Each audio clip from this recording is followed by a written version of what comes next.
Durham on top after Jones' maiden 200.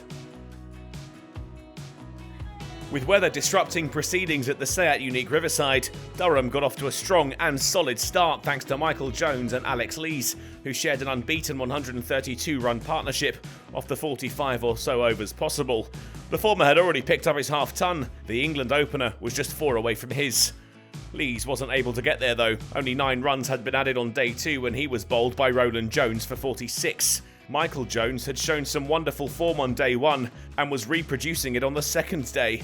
With Borthwick now at the other end, he took Durham beyond 150 with 4 off Roland Jones. The edge evaded the slips.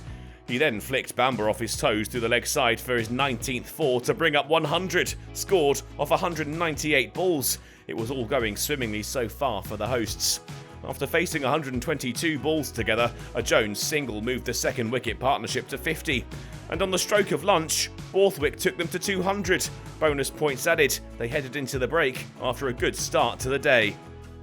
Middlesex had to endure more Durham dominance with the bat after the break. Little encouragement for the visitors as Borthwick picked up his 50 with a drop-and-go single. The shot took the value of the second wicket stand to 100 in the process. The score was up to 248 when Borthwick chipped a catch straight back to Yadav, out for 55. Finally a second wicket for Middlesex. Maddinson joined Jones in the middle, his eye in early with a boundary off Yadav to move the score to 250. But there was little he could do when some top fielding in the deep from Yadav saw him run out for 17. Jones responded to the loss of another partner by smashing the cover off Yadav's delivery for 6 to move to 150. And he did it again to the very next ball. A delightful reverse for 4 from the opener moved Durham to 300. Bedingham was alongside him now, and the fourth wicket pair really started to enjoy themselves with some lusty blows. When Jones cracked Holman through the offside for 4, they'd brought up a 50 partnership off 45 balls, leaving Durham in a great position at tea, the score 333 for 3. It wouldn't be long before they added more bonus points to their tally, up to 350 with a quick single, and with another, the fourth wicket was worth 100 off 130 balls. Jones had a moment to savour. He pushed Roland Jones through the offside for 2 and moved his way to 200 runs off 373 balls. It was his first double ton in first-class cricket.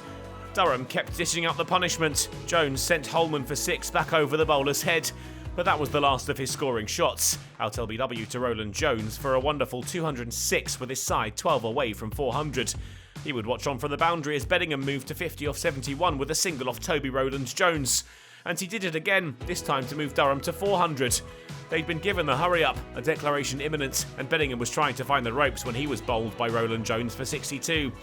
They were up to 418 when Rain was bowled trying to reverse Holman, and Potts too fell trying to clear the ropes, caught by Simpson off Roland Jones. The ball sent so high, even the camera operator lost sight of it. With that, Borthwick decided to declare the total an imposing one, but not overwhelming, a sporting decision influenced surely by the time already lost in the match. It had been Michael Jones' long knock that had given the lower order the chance to try and pile them on, and Middlesex found themselves at the foot of a bit of a mountain, despite Roland Jones' best efforts for his 4 for 67.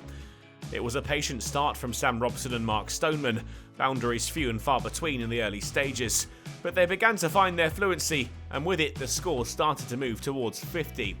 It was up to 43 at the close, steady stuff from Middlesex, the deficit down to 378. Durham would be much happier without the disruptions. Their first innings was productive, but time isn't on their side. They'll need to produce something special with the ball if they have designs on a win. Middlesex certainly won't make it easy for them.